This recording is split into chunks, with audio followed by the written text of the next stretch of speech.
and Valerie's outfits this morning. We are grateful to you, Aku, and the team. Follow the page on Instagram. It's akusika_clothing. On this side of the table, we are going to engage a key member of the opposition, NDC, to get their views on some of the topical trending issues now in our local governance space. And top on the agenda is the NDC and by extension its members of parliament stiff opposition to the introduction of the e-levy and the fear that government may raise so much funds. Perhaps is that what is driving the NDC's opposition to the e-levy, and is the ruling government attempting, as they say, to bulldoze the levy through the members of parliament in the House? And so the whole topsy-turvy about the issues surrounding the Asin North MP and the legal battles that he is engaged in court are also adding into the mix, and it's a whole pot that the NDC will attempt to unravel for us this morning. And who better to do that? Communications Director Mr. Sammy Gyamfi, and he is my guest this morning. Sammy, good morning and welcome. Thanks for having me. So, there's e-levy, there's Asin North MP, there's transport. Perhaps let's start with the transport first. The increase in fuel prices and the calls by transport unions, drivers, GPRTU, the coalition of operators, that the increase should go with an increase in fares. Is that something that you side with, that the transport unions are calling for? Thanks for having me once again, and let me begin by saying very good morning to all your cherished viewers across the globe. When transport, or if you like, when fuel prices go up, the reasonable thing to expect is that transport fares will be adjusted accordingly. That is just commonsensical, because these vehicles use fuel, diesel, petrol, LPG.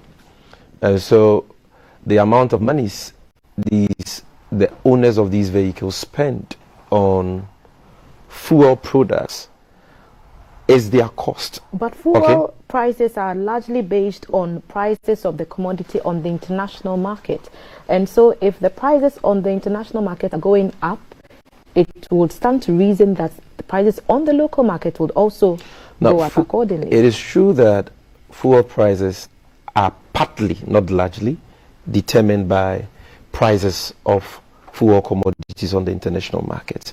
But even before I deal with that, the determining factors of fuel prices in Ghana, we must understand that vehicle owners and drivers are in business to make profits. And so if they are buying fuel for their vehicles and the prices of these fuel commodities go up, the reasonable thing to do is to allow them to also adjust their transport fares accordingly. That is what has been the practice over the years, and that makes economic sense. It makes common sense, because they cannot be running at a loss or at losses as drivers, and so it may be undesirable looking at it from the perspective of a passenger, but if you're looking at it from the standpoint of a vehicle owner or a driver, you cannot but agree with them that there is need for transport fares to be adjusted accordingly. But back to what I said I will address, the determining factor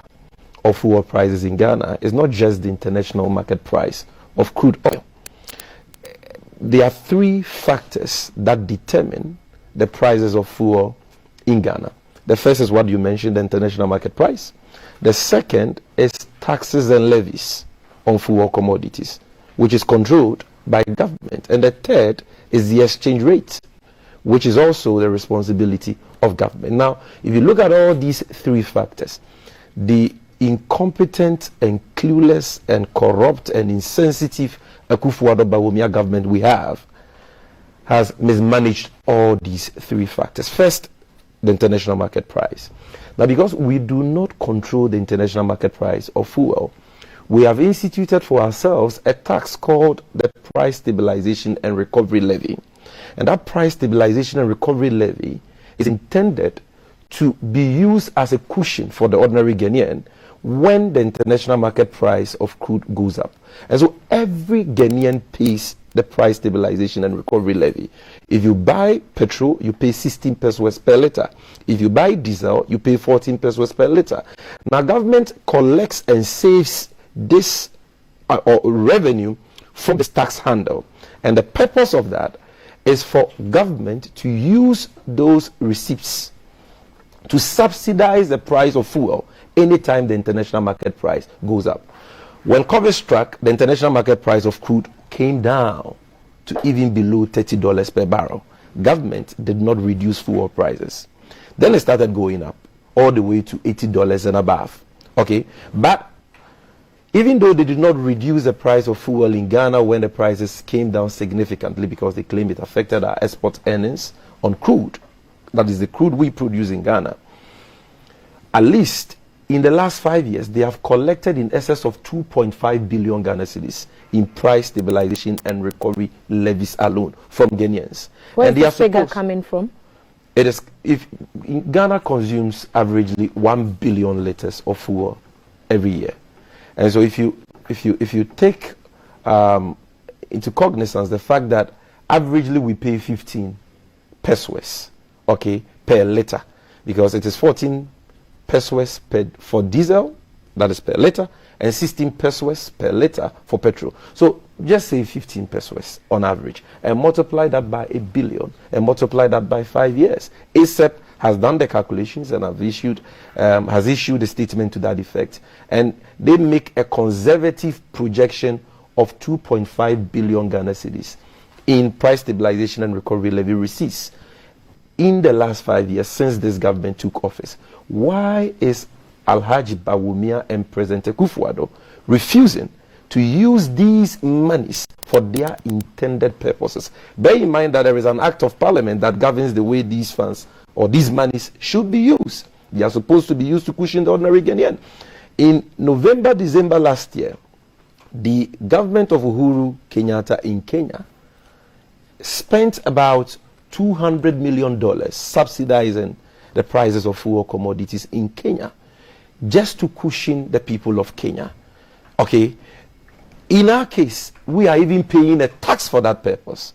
The president takes that tax and decides to use it for his creature comfort, decides to use it on the rental of hyper expensive luxurious private jets, some of which cost this country a whopping $14,000 per hour, when these monies are supposed to be used to cushion the ordinary Ghanaian. So when it comes to the international market price, they have no justification, because we have given them monies, we have been paying taxes to them which could have been used to cushion us, with their failure to utilize for that purpose. Second is the issue of taxes.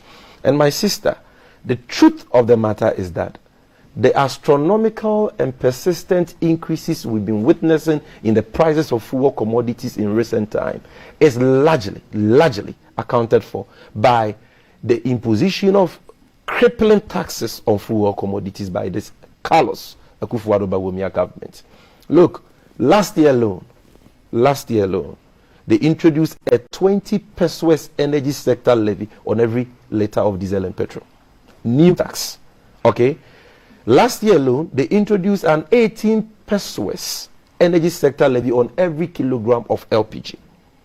They introduced a 10 pesos sanitation tax, what I call baller tax, on every liter of diesel and petrol. That was last year alone, 2021. Last year alone, they increased all existing margins and levies on fuel products astronomically. But all these increases that you're talking about could not have happened on the blind side of the members of the opposition in Parliament. And it's the NDC that's agreed, passed the laws, and made these things happen. If you're in Parliament and a certain bill or a budget is read and it's passed whilst you're there, then you are part of those who presented to Parliament. Passed it. These bills were presented to Parliament by the executive. They were passed by the MPP majority in Parliament. Nowhere in the world is the opposition blamed for government policies. And so if you want somebody to blame, even if it's gone through the lawmakers No, but in who Parliament? presented the bill in the first place? And were you not in this country when the minority in Parliament held press conferences upon press conferences, okay, bemoaning these taxes which the government was introducing on fuel commodities in 2021? But the government didn't listen. So my point is that apart from the new tax handles which were introduced on fuel commodities, even the existing taxes were also increased astronomically. The boss margin, which used to be 3 pesos, was increased to 9 pesos, an increase of 200%. The fuel market margin was increased by 67%. All the existing levies, okay, were increased, the UPPF, all of that increased astronomically. Don't forget that the ESLA, which the NPP described as a nuisance tax in 2016 and promised to scrap, has been increased by almost 30% since they took office, and has been collateralized for a loan, which has created a situation where that tax Ghanaians were supposed to pay for a period of 5 years, per the arrangements the ex-Wal NDC Mahama administration made, will now be paid by Ghanaians for a period of 15 years. They have failed to keep fit with the people of this country by scrapping this tax. The special petroleum tax, which they attacked us for, berated us for, said we're wicked and insensitive for introducing, okay, has also been increased from 41 pesos to 46 pesos per liter of diesel and petrol. They promised to scrap it, yet they have extended it and have increased it on top. So let me follow on from prices are going up. They are going up largely because of the imposition of these taxes. If President Akufo-Addo should scrap the needless sanitation levy today, the price of diesel and petrol will come down drastically. If they should remove some of these taxes, the prices of fuel will come down drastically. Let's play a game here. Assuming without admitting that the government was at a point where it felt its back was against the wall and needed to raise monies, you're saying that taxation of imposition of these levies was not the way to go. What would your party have proposed the government to do? It's not about me saying, it's about what they said. The NDC is not in office, the NPP is in office, and they have a social contract with the good people of this country. What would have been your suggestion? That social contract is based on the promises they gave Ghanaians. Dr. Bawumia in 2015 said that we had resorted to imposing taxes under economic difficulties we had created, and that the NPP was going to do differently. They said taxation was a lazy approach to governance. They promised to reduce the tax burden on Ghanaians. We are holding them accountable to their promises. We are not against taxation as a government, but there are different types of taxation. Okay, when you keep on, it's okay to tax fuel. It's okay. Okay, but if you keep on heaping taxes upon taxes upon taxes on fuel, which is an inelastic product. Inelastic product means that Ghanaians must necessarily consume it. They don't have any alternative product. Then you are making life unbearable for the ordinary man who has not seen any commensurate increase in his incomes. You are deteriorating their purchasing power. But just to add to the facts that determine fuel prices in Ghana, which I say this government has mismanaged. The last one, I've told you about two. I've told you about taxes, I've told you about the international market price and what they could have done about that with the price stabilization levy. The third one has to do with the exchange rate. Because the fuel we consume in Ghana in our vehicles is imported. And so the higher the dollar rate, the higher the price of fuel will be. The OMCs import this fuel with dollars. Today, you need 6 cedis 80 pesos. In some forest bureaus, 6 cedis 90 pesos to get a dollar. It used to be 4 Ghana cedis in December 2016 when we were leaving office. They attacked us, called us names. They said we were incompetent. They said we were reckless. They had the men. They told Ghanaians to vote them into office so that they will come and reduce the dollar rate, stabilize the Ghana cedis. Today, the cedi, the dollar, has ballooned to 6 cedis 90 pesos. And the man who was touted as the economic messiah, the economic whiskey of the NPP, the man who said that if the fundamentals of your economy were weak, the exchange rate was going to expose you. That braggadocious talkative is nowhere to be found now. Alhaji Bawumia, I don't know the last time you heard from him. He's gone such, an e-travel card event, I believe it was on So now he's Friday. turned himself into an IT champion. When our economy is in shambles, our economy has collapsed. Hardly do you hear him today speak on the economy like he used to do when he was in opposition. And He told us that he had arrested the dollar and given the keys to the IGP. Today, where is he? The dollar has broken jail, and it broke jail many months ago. Where is he?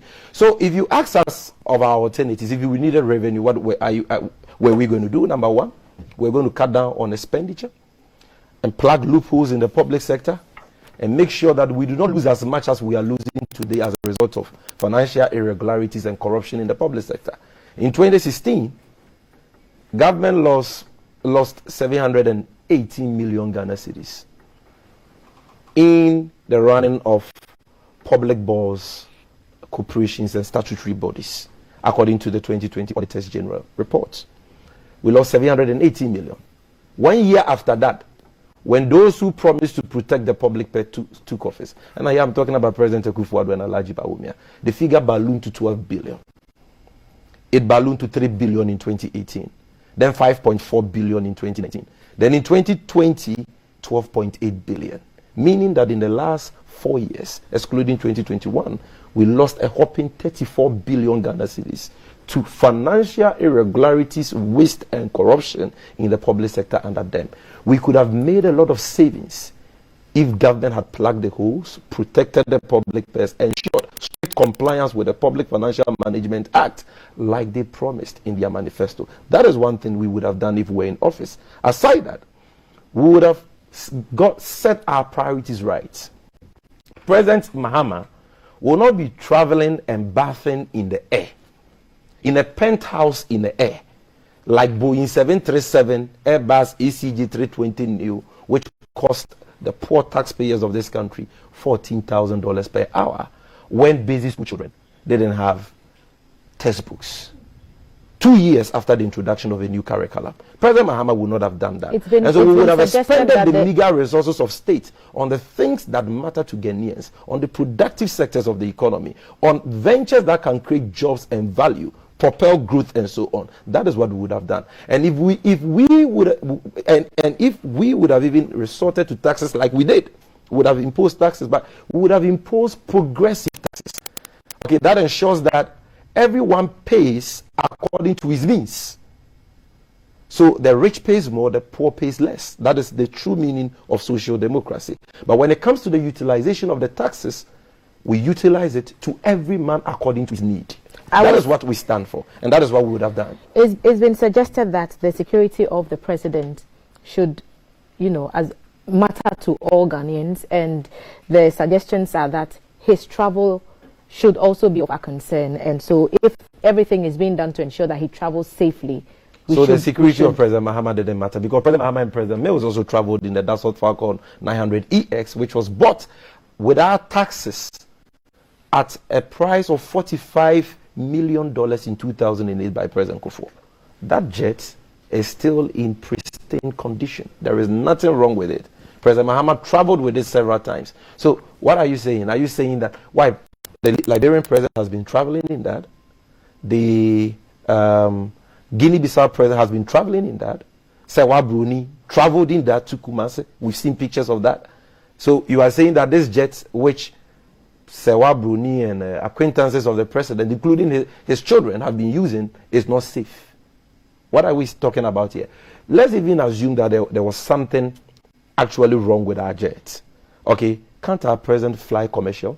When President Mahama was in office, anytime he went for the UN General Assembly, he traveled on BA, British Airways. He flew commercial. Why can't President Akufo-Addo fly commercial? Is he bigger than heads of states across the world who fly commercial? Even if he wants to rent a private jet, can't he go for the relatively cheaper private jets? Must it be Boeing 737 or Airbus ACG 320neo? Jets that even the presence of European countries afford. Let's come to matters in Parliament and everything that we've seen since the introduction or the reading of that budget statement that led to the outpour of concerns from the majority and minority sides over the government's plan to impose an electronic transaction levy on transfers. There has been engagement, as has been called by members of your party, that the conversation should be broadened and the opinions of more people should be brought on board. Government has been on the agenda to try and engage more people in to come on board with the idea of paying the e-levy. We're hearing that the finance minister has withdrawn the initial offer on the table and he's getting ready to table another one. You asked for this. Why are you still opposing the process that you called for? Yeah, so before I come to that, let me just conclude the first discussion by saying, if you are a Ghanaian and you are watching us this morning, know that when you go to the pumps, and today the price of a gallon of diesel and petrol, which used to sell at about 16 Ghana cedis in 2016, is selling at almost 33, 34 Ghana cedis.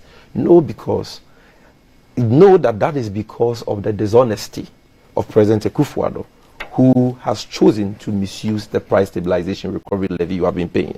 Know that it is because of their incompetence and cluelessness in stabilizing the Ghana cedi and bringing down the dollar. Know that it is because of their wickedness in imposing baller tax and other obnoxious taxes on the price build-up of fuel commodities in the last 5 years. That is why you are spending that much on fuel. They are to be blamed. And if we kick them out of the way and bring in a more responsible and sensitive government, the prices of fuel can come down significantly. Now on e-levy, you asked, why are we opposing the tax like we are doing? We are doing so because the e-levy is a monumental betrayal of the trust of Ghanaians. You see, my sister, when politicians make promises to the electorate on the basis of which they are elected to office, those promises must matter. In 2016, we were sitting somewhere when the NPP came to us and said taxation was a lazy approach to governance, and promised that, vote us into office, we will move you from taxation to production. We will reduce the tax burden on Ghanaians. Page 13 of the 2016 manifesto. They said President Mahama was too wicked for introducing taxes, including taxes on petroleum products, and promised to scrap same when elected. Fast forward to 2020, specifically August 2020, Alhaji Bawumia, now Vice President, then Vice President, went to the studios of Peace FM, and when he was asked about suggestions for government to consider a Momo tax, he disagreed and said, no, Momo should not be taxed, and that it is a crime, it is haram, like the Muslims would say, to tax Momo, because Momo is used by the poorest of the poor, and that introducing a Momo tax will impoverish the already suffering Ghanaians. What has changed? That in few months after that interview by Mr. No or Alhaji Bawumia, this government wants to impose a tax on Momo. What has changed? You told us that you don't believe that Momo should be taxed. Why? Have they lost respect for the electorate? Have they all of a sudden forgotten about the promises they made to the electorate? Why this double standards? Why this deception? And why we, especially our friends in the media, why are you playing neutral when you, the fourth estate of the realm, are supposed to hold government accountable to their promises? I am expecting GTV to carry its cameras to the office of Dr. Bawumia sometime this week to ask him that, Mr. Vice President, what has changed? We've watched your interview with Peace FM. You said Momo should not be taxed. You are still the head of the economic management team. Why this tax now? Why this betrayal of the trust of Ghanaians? And so this is the first reason why we are opposing it, because this is not what they promised the people of Ghana. And this tax will lead to further hardships. It will lead to more suffering for the already suffering Ghanaians. And we are saying no. Number two, we are against this tax because in reality and in truth, the e-levy is not a tax, my sister. It is theft. It defies all the principles of taxation that I studied when I was studying taxation as a student of economic policy management. Because number one, they will tell you that taxes must be fair. Multiple taxation is frowned upon in any advanced jurisdiction. And then they will tell you that in Ghana, if you look at our tax regime, savings, investments, and capital are not taxed. But the e-levy defies all these principles, because if approved, it will be imposed on your savings. If you take your salary from GBC or GTV here, okay, what will be paid you will be less income tax. You know that. Mm-hmm. So So that money, which is your income at the end of the month, would have been taxed already.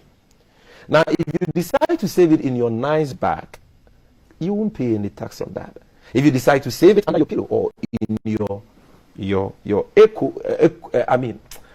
in your bag, you won't pay anything. If you decide to even save it in your bank account, you won't pay any tax.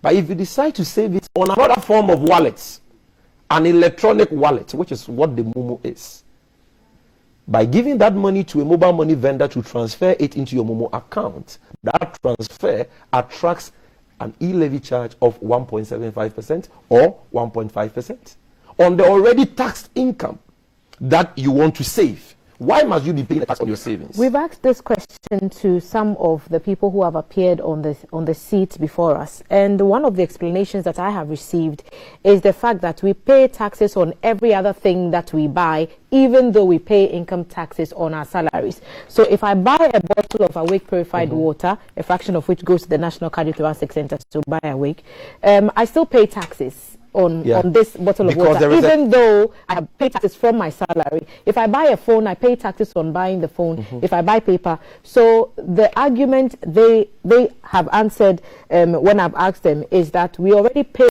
tax on multiple other things, goods and services, even after income tax. And so that cannot be held. No, because, but that argument is a non-starter. A true basis. In Ghana, we have income tax, taxes you pay on your income. Then we have an expenditure tax, which is VAT, which you pay on the procurement of taxable goods and services. Then we have excise duty, we have import duty, then we have levies. These are the 5 forms of taxes in Ghana. And so when you earn your tax, you will pay income tax. When you decide to buy Awake water, or you decide to buy Pepsodent, or you decide to buy a shoe, you will pay VAT because you are spending. But when you decide to save your own money, what tax do you pay? So I'm not talking about spending, I'm talking about saving. In which country are the people charged a tax for saving? But I want to save my money. The money is not moving, is it? Yeah, so I want to save my money on my electronic wallet. Momo account on my phone is my electronic wallet. And if you haven't sent that money and it remains in your Momo, so there's no charge. But to save it on my Momo, I must give the cash to a vendor to transfer it, true or false, to my account. A deposit into your Momo wallet. Yes, and that is a transfer because it is coming from a money issuer to me.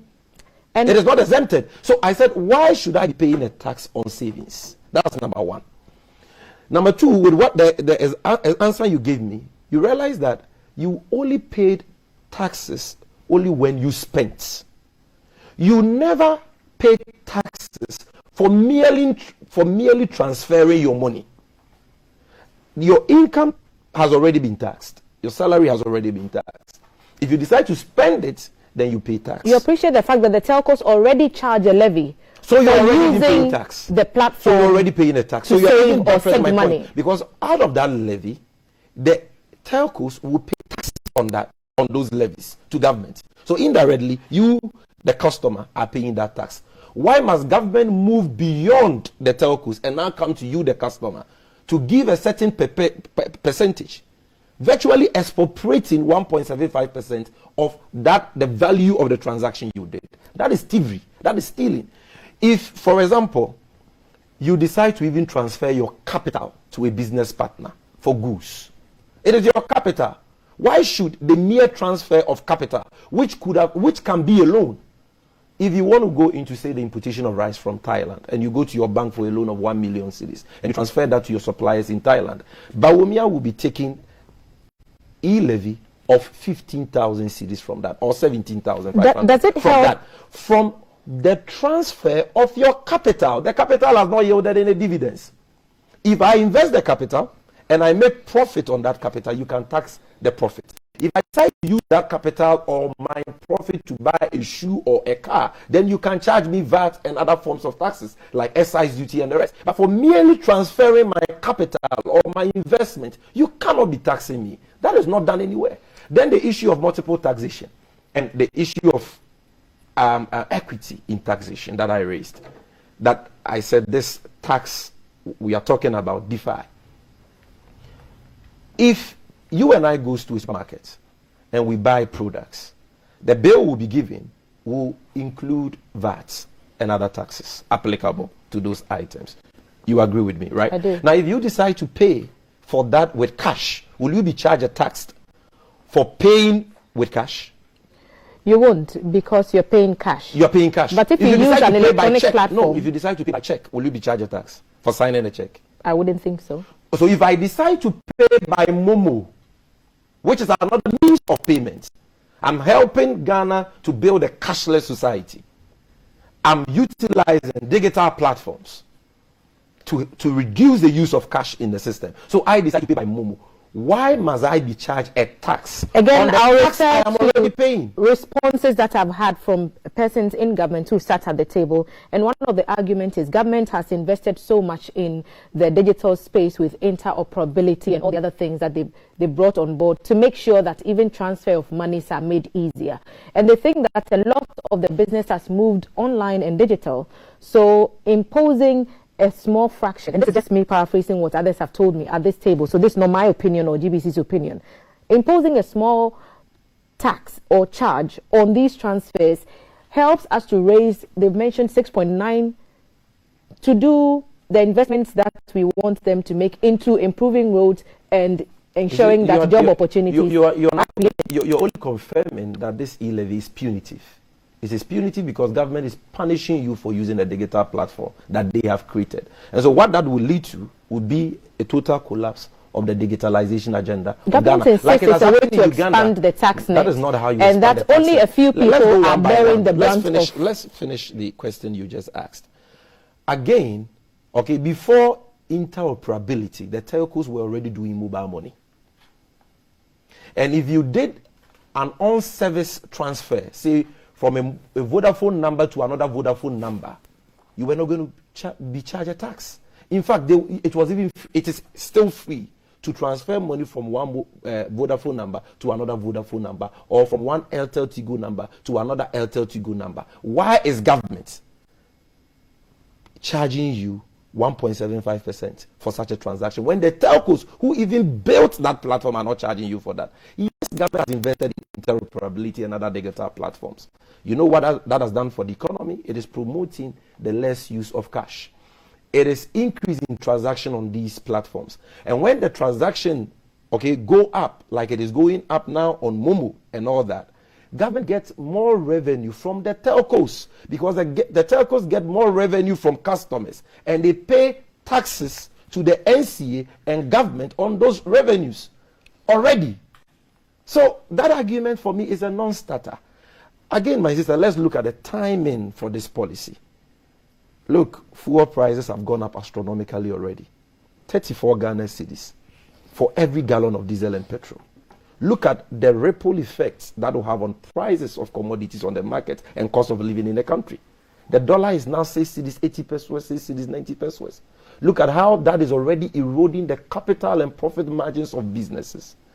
This year, government is fees and charges by 15%. That means that from the cradle to the grave, every government service you seek, whether it is your birth certificate fees, whether it is your death certificate fees, whether it is your mortuary fees, whether it is your passport fees, your road certification fees, your driver's license fees, the school fees you pay as a public university student, a public polytechnic student, a public college of education student, or a nursing training student, all these fees are going up by 15%, 15%, 15% in this year alone. And then on top of this, you want to impose this tax? Why? Last year alone, they introduced 6 taxes. We allowed them. COVID levy on VAT, COVID levy on NHIL, all of which are indirect taxes, which all of us, including the poorest of the poor, pay. A 5% financial sector recovery levy. Am I lying? A sanitation levy on fuel, energy sector levies on diesel, petrol, and LPG. We allowed them. Shouldn't we be pulling the brakes on this government? Can they tax themselves into wealth? Can they borrow themselves out of the bottomless pits they plunged the country into? So this is a position. What they're doing. So this position that you've adopted, is it's something that the party has talked about, and you've decided that this is the way you're going to go, and that has been communicated to the MPs. The party has taken the decision to stand with ordinary man, We are saying that Ghanaians are already reeling under the yoke of excruciating hardships. The timing is wrong. We are saying that the rationale and the very essence and nature of the e-levy itself is bad, because it amounts to thievery. It is not a tax properly so called, because it defies all the principles of our tax regime. Even after the we are engagement also you saying called that for it is a deception are happening because they came into the engagement with an entrenched position. You understand?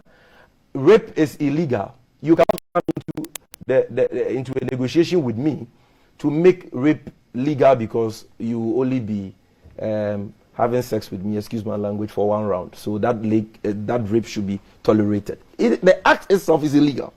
So it is not about the rates. Even a 0.001% e-levy will not be acceptable because of the nature of it. You know what we did when we were in office, when we wanted to tax Momo and other electronic transactions? We introduced VAT on the fees that the telcos charge their customers.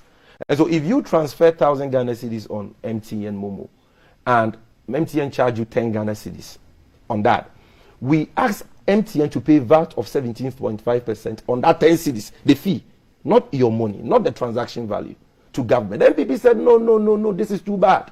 Even the fees should not be taxed. It will make people poor, and remove that VAT. Now, how can you now be taxing the fees and taxing my money at the same time? It is not right. We'll be taking a few of your messages as you're watching at 055-556-1034. Sammy, so this is where it becomes more of a town hall. We have persons who reach us via our social media platforms, and they will ask some questions of what they don't understand and seek views from you. So I'm going to turn over to CAF now to see what the comments are. This looks like our Facebook interface. Yes, indeed. This is the Ghana Broadcasting Corporation Facebook. We are live there. We're live on YouTube as well. WhatsApp number is 055-556-1034. So this is Paulus from Kaswa. It says, why is the minority NDC always opposing every development policy by the government?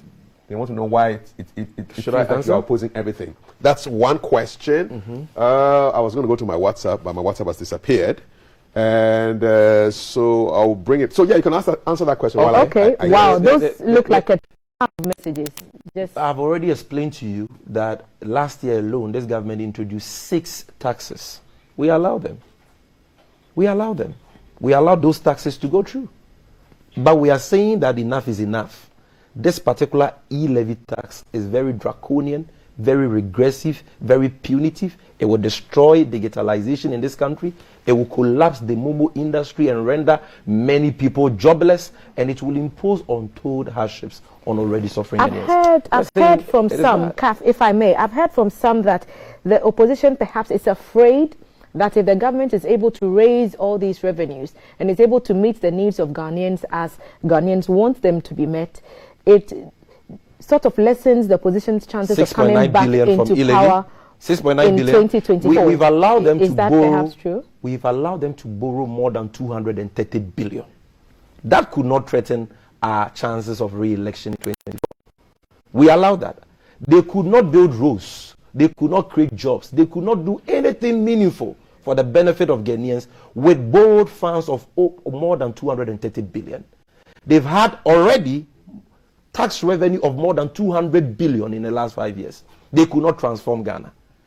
And you think that 6.9 billion can threaten our chances in 2024? How much is 6.9 billion as compared to the tax revenue of 200 billion they've had already? Or the borrowed funds of 230 billion, all of which they have wasted on consumption, profligacy, and corruption. So it is not about that. We care for the ordinary Ghanaian. And we are the conscience of the country. We are fighting for the voiceless. Not everybody can go to the August House of Parliament to express their revulsion against this obnoxious tax. It is our responsibility as a people-centered, social democratic political party to fight for the vulnerable and the ordinary man on the street. And that is what we are doing. 556-1034. Good morning from Batako Asukera Kingsley from Navrongo. Good morning. Thank you very much for this discussion. Things are hard. Managers of our economy should wake up and do something about it. Government wouldn't have abolished the toll operations to reintroduce e-levy. Where do we get money for road infrastructure? If they're sleeping, they should wake up. What's an alternative to e-levy, Sammy? We've given them several. First of all, review the tax exemption policy of this government. The World Bank has said it. We give too many tax exemptions to multinationals, and we are losing a lot of resources through that. Let us review that regime, and we can make a lot of savings for developmental projects. Number two, let us cut our coats. Learn to cut our coats according to the size of our cloth. Let us live within our means and cut down on the wastage, cut down on the consumption-related expenditures. Let us cut down on waste and protect the public purse indeed and in truth. Okay, by plugging the loopholes, the monies we are losing in the public sector are just too much. If we had reduced that by even half, 50% in 2020 alone, we lost to 12.8 billion in the running of public boards, corporations, and statutory bodies alone. If we had reduced that figure by just half, the e-levy would not be necessary, because that would have saved this country almost 7 billion or even more. You understand? So these are some of the things we need to look at. And even if on top of that you want to introduce a tax measure, we are not saying you cannot tax Ghanaians. All governments will require taxes to run the country. We are saying that taxes should be progressive. The taxes should make sense. Let's look at the extractive industry. Let's look at the kind of monies mining companies are making there. Let's look at how our mineral resources are being exploited by the multinationals for the benefit of their countries at the expense of our people. Can't we look at the possibility of introducing some taxes there? Must it always be the already impoverished Ghanaian paying all these obnoxious taxes? So these are alternatives we have given the government, but they want to go for the low-hanging fruits. They want the lazy approach. E-levy, everybody is doing Momo. So we will now go into their Momo account to expropriate 1.75 or 1.5% of that. That is stealing. You are not being creative about revenue mobilization. And if you want to expand the tax net, okay, already in Ghana we all pay indirect taxes in the form of VAT. Anyone who spends on taxable products pays indirect taxes. The problem has to do with the number of people who pay income tax. And that number is small, not because Ghanaians don't want to pay income tax. It is because that many Ghanaians do not earn any decent incomes. So what any responsible government must do is to create more job opportunities that comes with decent incomes so that you can tax people. All you can do is to create jobs like NABCO, where beneficiaries are paid allowances of 700 Ghana cedis. You cannot be taxing them. Or if you claim to have created 750,000 jobs under the Planting for Food and Jobs program, and we go and look into those jobs, and those jobs are bad labor jobs, you cannot be taxing them income tax. So this is the comprehensive approach that government must adopt to revenue mobilization, expanding the tax net, and not taxing the already overtaxed, already impoverished Ghanaian in the formal sector. It will not work. More messages. How much money does the government need? After all they've squandered, let the opposition rest and let the e-levy be implemented so that we all suffer it. After all, we all know that things are hard now, but we don't want to speak the truth. If the e-levy is passed, Sammy, what happens? What will happen is that government will have the opportunity to collateralize receipts from the e-levy to borrow more and to further worsen our debt position. Today our economy has collapsed. Oh, don't look at me like that, because that is what they did to the GET Fund. You've not heard of that. They've collateralized the GET Fund for a 2.4 billion Ghana cedis loan, which will pay in the next 10 years. And so today the GET Fund, which is supposed to be a fund for undertaking infrastructural projects in educational institutions, is now a debt collection center. 60% of the revenue that goes to GET Fund goes into the repayment of that debt. They've collateralized ESLA for a 9.3 billion. And so now ESLA receipts we are paying, and which we'll pay for the next 15 years, will go into the repayment of that loan. It is the same thing they want to do with the e-levy. They are not targeting 6.9 billion. No. Once it is approved, they will monetize future revenue streams and forward load it, take money, collateralize it for say 10 years, so that governments which will come after them will be collecting e-levy to pay debts. Already, they have increased our public debt from 120 billion to 344.5 billion. Moody says we are broke. A rating of CAA1. They do not trust that we can even meet our debt obligations. They do not trust that we can even service or stabilize our debt. So today Fitch says Ghana is broke. The economy has collapsed. We have even lost access to the international capital market. You recall when Ken Ofori-Atta threw a Kenke and Wache party just to celebrate borrowing on the capital market, Eurobonds. You recall? Today he cannot throw those parties again because we have lost access. Ghana can no longer issue Eurobonds. Nobody will buy them. The argument I've heard from some quarters is that the economic situation is dire for many countries everywhere.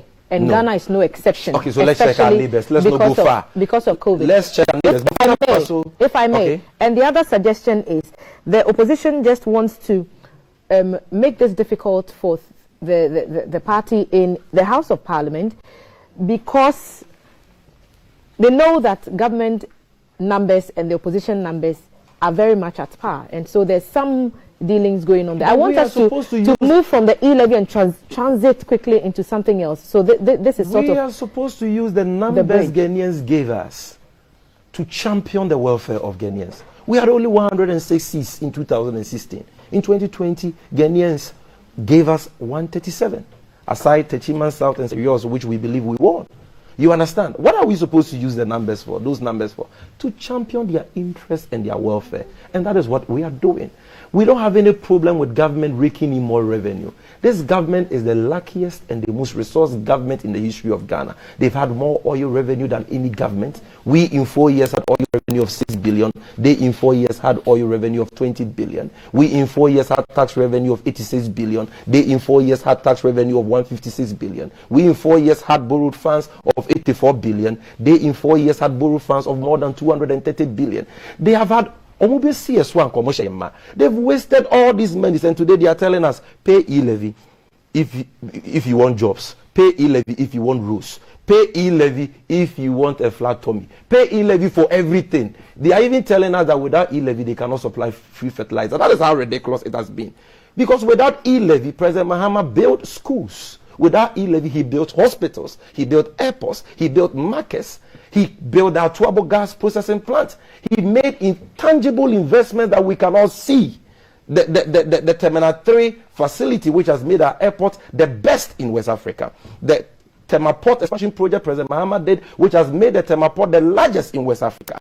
If we did all these investments without e-levy, why are they blackmailing us emotionally? That if you don't pay e-levy, they can't even supply free fertilizer. President Mahama was giving cocoa farmers fertilizer, free fertilizer for 4 years without e-levy. Okay, you've had 500 billion in total revenue. My sister, I will just end here so that we go to the messages. Okay, in the last 4 years, you couldn't create jobs, you couldn't build roads. The road fund was collateralized for a loan. As I speak, contractors are owed huge arrears. They didn't even utilize the money for that purpose. They have been capping the road fund for the last 5 years. You know the capping and realignment policy. In fact, the monies we pay for the construction of roads into the road fund are capped by this government. Parts are removed for consumption-related expenditures. And they come to us to pay more taxes for the construction of roads when they have been capping the road fund. You know, this year they are claiming that their panacea to job creation is a program called USTAT under their so-called Obatampa project. You know, these guys, they are experts in sloganeering. Okay? And he claimed that Obatampa will cost us 1 billion cedis this year. Out of the 6.9 billion they are projecting to get from the e-levy, do you know how much has been allocated to this Obatampa USTAT project? 385 million out of 6.9. That is just about 5% of what they are expecting to get from the e-levy going into their so-called flagship USTAT project. So where will the 95% of the proceeds go? They will use part to pay debts, and they will collateralize receipts from that tax handle for more borrowing. And that is why, finally, when you look at total revenue projection for 2022, which is 100.5 billion, only 3 budget line items consume our total revenue projection for 2022. Debt servicing, interest payment and amortization is 46 billion.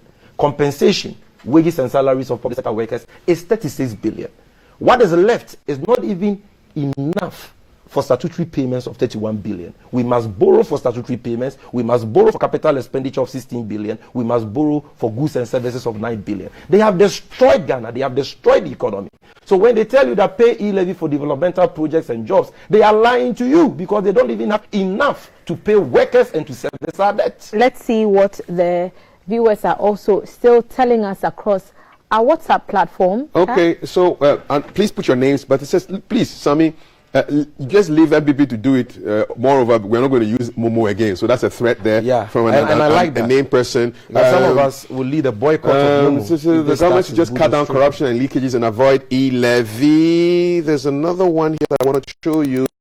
It's interesting how Ghanaian politicians think right and hit on real developmental strategies once they are in opposition, says Isaac from Manette. Does the thinking become better when you're in opposition, Sammy? What is the developmental agenda behind the e-levy? Because I've already told you that if government should collect what they are projecting to collect from the e-levy, which they will not get anyway, because if you check all the countries who have imposed taxes like this, even those though their rates were far lower than what we are considering in Ghana. For example, Cote d'Ivoire is doing 0.2% e-levy. Zimbabwe is doing $0.05 per Momo transfer. Okay. Uganda started with 1% now. They have reduced it to 0.5%. Why? Because when they introduced that punitive e-levy, it destroyed the Momo and digital industry. People stopped using those platforms and found other, because I will not do a bank transfer for Dr. to charge me 1.5 or 1.75%. So do you want it? I will withdraw the cash and tell my business partner to meet me for that cash payment. So I will not do more. Even if it means traveling across the country? I will do that. Is it because my sister, if let's say you have a capital of 1 million cedis, that means anytime you do a bank transfer of that capital, government will take 15,000. By the time you transfer that money 10 times, you would have lost how much? 150,000. That would have depleted your capital. So why will I be doing that? No, you see, human beings are rational beings. Nobody will do that. And so what they are projecting to get from the e-levy is only an assumption which will never see the light of day. Because people will abandon these platforms. They will collapse those industries, collapse jobs, and they will not be getting what they are projecting to get in terms of revenue. Mr. Gyamfi, it was 1.75 and the finance minister brought it to 1.5. You still want him to come down lower? It's not about the rates. It's about principle. Is it e-levy or no e-levy? I'm saying you cannot be taxing capital, savings, and investments. But if they introduce a tax on Momo fees, charged us by the telcos, I will support it. The telcos are charging us fees already for Momo. If you impose a tax on those fees and you ask the telcos to pay those taxes to you, I will support it. But I'm saying you cannot be charging me for merely transferring my capital, my investment, or my savings. It is not done anywhere. It is wrong. Let's go back to CAF, if you don't have any more. Let's go back to happenings in Parliament and this what some have called a power play that appears to be going on when it comes to the numbers. And one of the suggestions is that you have put forward that the Attorney General's decision to go to court on the Asin North MP is an attempt to reduce your numbers in Parliament in order for the government side to get the e-levy to pass. Why do you believe that? Because it is clear. It is only the uninitiated that cannot appreciate that Machiavellian, that crude Machiavellian tactic. But since the night of January 6 that went into January 7, before the swearing in of the MPs, we saw the same playbook. The attempts being made to make the case by the NPP. You see, Ghana is governed by the rule of law. Okay. And so governments are supposed to respect the rule of law.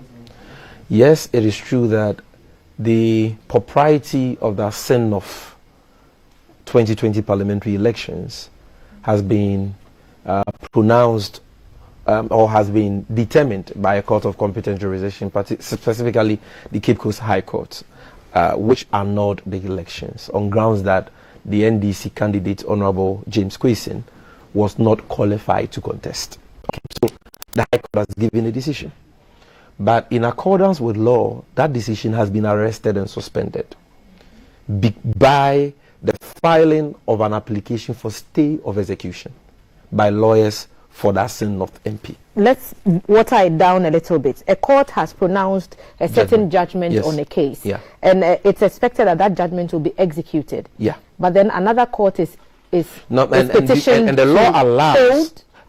the law allows a party who stand to lose or to be affected by the execution of such an order to apply to the Court of Appeal, which is a higher court, for stay of execution. And so the North MP filed an appeal, okay, and pending that appeal, filed an application for stay of execution. Both applications, or both processes, let me put it that way, have not been heard or determined by the Court of Appeal. In fact, there is an element of the case which, in the opinion of Honorable Creason and his lawyers, borders on the interpretation of the Constitution, and which, in our opinion, is a preserve of the Supreme Court of Ghana. And so we've asked the lawyers have asked the Court of Appeal to refer that matter accordingly to the Supreme Court. The Court of Appeal has refused to do so, and so lawyers for Honorable Creason have invoked the original jurisdiction of the Supreme Court to intervene in that matter. So there is an appeal pending in the Court of Appeal. There is an application for stay of execution of that order given by the High Court, the High Court of Cape Coast, pending in the Court of Appeal. Then there is the Supreme Court action, which comes off tomorrow, 8th February. And so any government that believes in the rule of law must do the honorable thing, the reasonable thing under the circumstances, which is to abide the decision of these higher courts on these issues. Why are they trying to abuse the court process? What they are doing is very prejudicial to the Court of Appeal and amounts to contempt of the Court of Appeal. The Attorney General is doing the Attorney this. General and Minister for Injustice, who is the brain behind what is going on, because he knows that the matter is before the Court of Appeal. He knows that the matter is before the Supreme Court, and the issues, okay, that underpin the injunction they've sought to file in the Supreme Court, and also the criminal charges that they've sought to bring against the Honorable MP, are all sub judice. They are all sub judice, meaning they are pending. They have not been determined yet. Perhaps they are privy to new information that you may not know about. Hence, which new information is what? To accuse the MP which of new perjury information? And forgery. Somebody applies to be a member of Parliament. His application is challenged. His nominations, okay, is challenged by concerned citizens of Ascent North. The EC sets up a committee to investigate the challenge and determines that the MP is qualified to contest. He's allowed to contest. He goes into the contest, wins the election. And after the elections, the police and government says that you deceived public officers. You've committed perjury.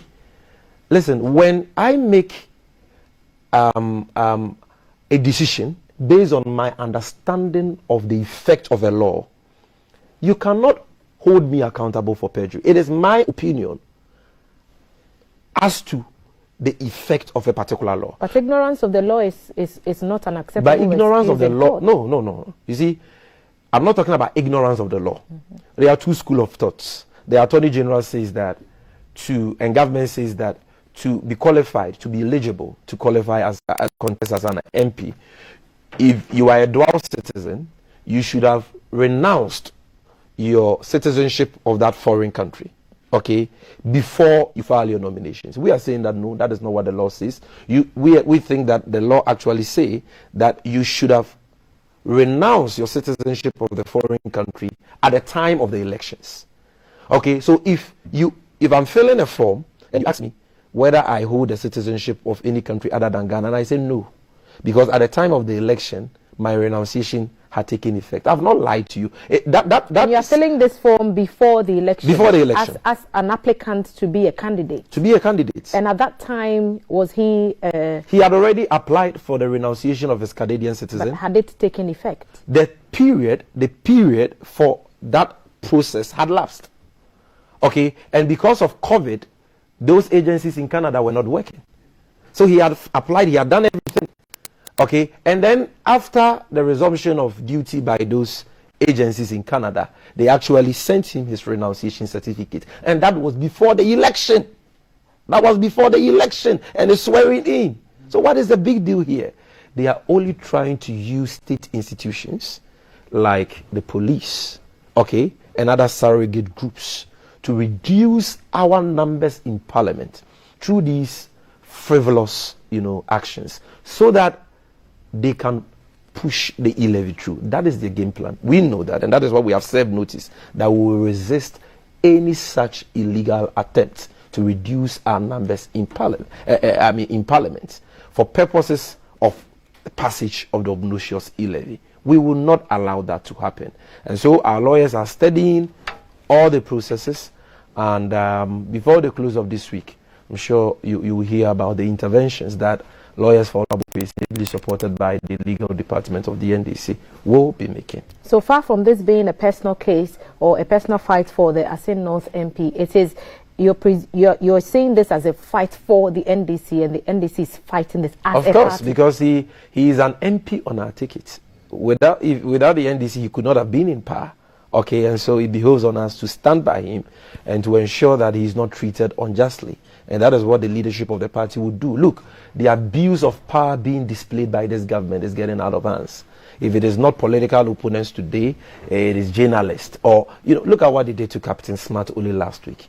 Even when a court of competent jurisdiction granted that journalist bail, they still refused to release him. They detained him for 24 hours and over. You see, so this kind of impunity, this kind of lawlessness must be condemned by all Ghanaians, irrespective of our political biases or affiliations. It doesn't help nation building and the consolidation of our democratic ethos. Because this matter is in court, and perhaps because of that, mainly being the reason, we'll just rest it and see how it plays out in the hands of those who better understand the processes involved. I just wanted to pick your thoughts on that. But another issue that has dominated the headlines, and it was captured in the Daily Graphic sometime last week, I believe it was the Wednesday paper, was the matter to do with funding of political parties. And there's a study that this gentleman did, and it's called Understanding, I have it right here, Understanding How Illicit Money Fuels Campaign Financing in Ghana. And this is an exploratory study, and it was commissioned by Adam Smith International AS with funding from the Foreign Commonwealth and Development Office, FCDO. And it's saying basically that how political parties finance campaigns needs to be looked at. In the executive summary, it mentioned at one place that you needed at least, and I want to quote this very accurately, the present cost of running for parliament in Ghana, as estimated by this study, is 4 million Ghana cedis. 2 million of that sum is spent nurturing the constituency of interest and running for primaries, and the other 2 million is calculated to be spent during the general campaign election. So it's estimated that if you wanted to be a candidate for a ruling party, for example, the NDC, you needed 575 million Ghana cedis to be able to even run for the presidency. 575 million cedis, and it translates to $100 million. And the rising cost of politics in Ghana was found to be linked to both demand-driven and supply-side corruption. Well, I have not read this report you are alluding to, but objectively I can say that there is some truth in what is being reported by both the CDD and this report you have about $100 million. But I think that $100 million is an exaggeration from where I sit and from what I know as a political actor. I think that $100 million is highly exaggerated. I don't think you need that much. At least speaking for the NDC, I don't think our flag bearer in the party spent anything close to that amount. How much? On the 2020 presidential elections. Are you able to say? I've not seen our accounts. Maybe when you meet General Mosquito, our General Secretary, he may be in a position to discuss that with you. And don't forget that our accounts have already been audited by, audited accounts of the NDC have been presented to the Electoral Commission in accordance with the political parties law. So we are not in default. We are trying best to abide by the dictates of the law. As someone who is more on the inside of at least on the NDC side of party politics, how much would somebody need to run for a parliamentary campaign? The study is alluding to the fact that you need 2 million just to butter up the constituency. It's possible to and spend get over the primaries, so to get the ticket of the party, and then another 2 million to get the constituency. You see, it all vote. depends on the constituency you are contesting the election in, and also the person contesting the election. Okay. Your principles, your convictions, what you believe in, whether you believe in the money game. Because if you are the man of the people and you are not a vote buying type, I believe you can run a parliamentary election with far less. Okay? But I will not dispute a claim that says that some spent 2 million or even more, because I've seen that also in our body politics. All that is possible. But like I said, it depends on who is contesting and the constituency you're contesting in, and what your principles and conviction, your popularity as a person, is. And it is also because of how, as a people, we approach some of these elections, okay, particularly delegates within the political parties, and how they see internal elections as a money-making ventures, and sometimes hold aspirants to ransom and all that. And so it is not a helpful practice. It is something that we cannot eliminate, but at least we can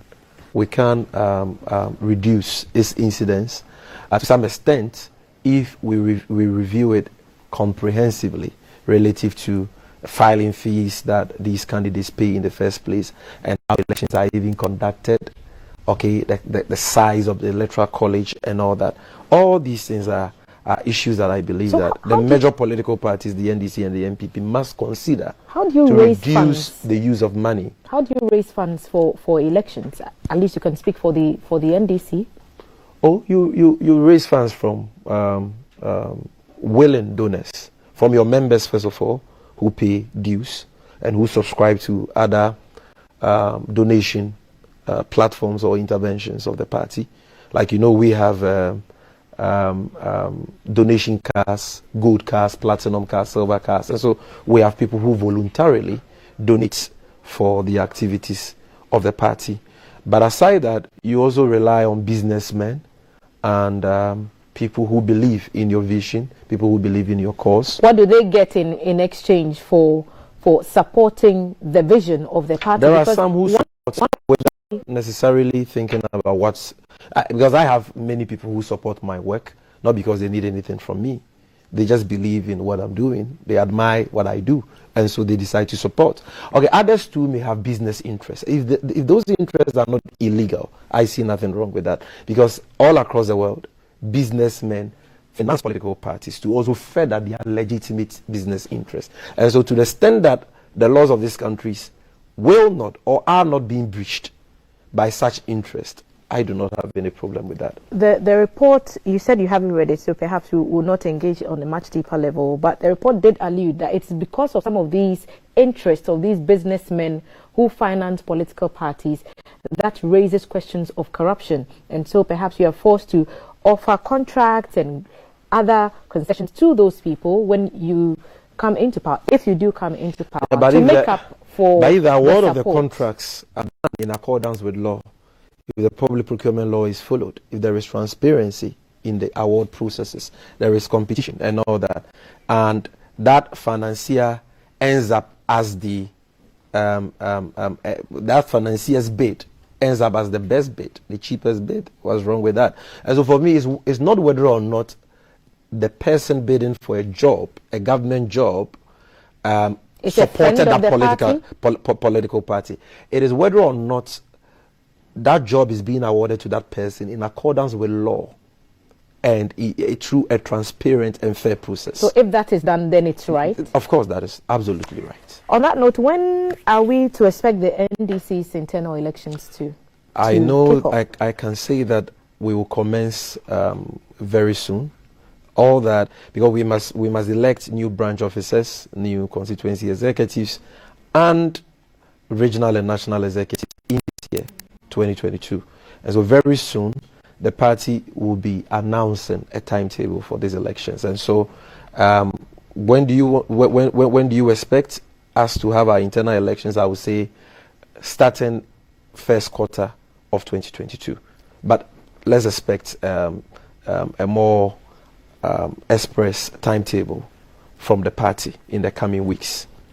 Sammy, thank you for making us a part of your morning today. We are grateful that you honored the invitation, and I'm sure we'll have you back when we need you to speak a bit more on issues relating to the party and governance in general. Anytime, and thanks for having me. Mr. Sammy Gyamfi is Communications Officer of the National Democratic Congress, and he's been speaking to us about issues surrounding the e-levy and the Asin North MP and party financing, and hopefully he's answered some of your questions as well. We'll be taking a quick break, and when we return, the lifestyle of the table will come alive with Your World. Valerie is getting ready to have an invigorating conversation after the break.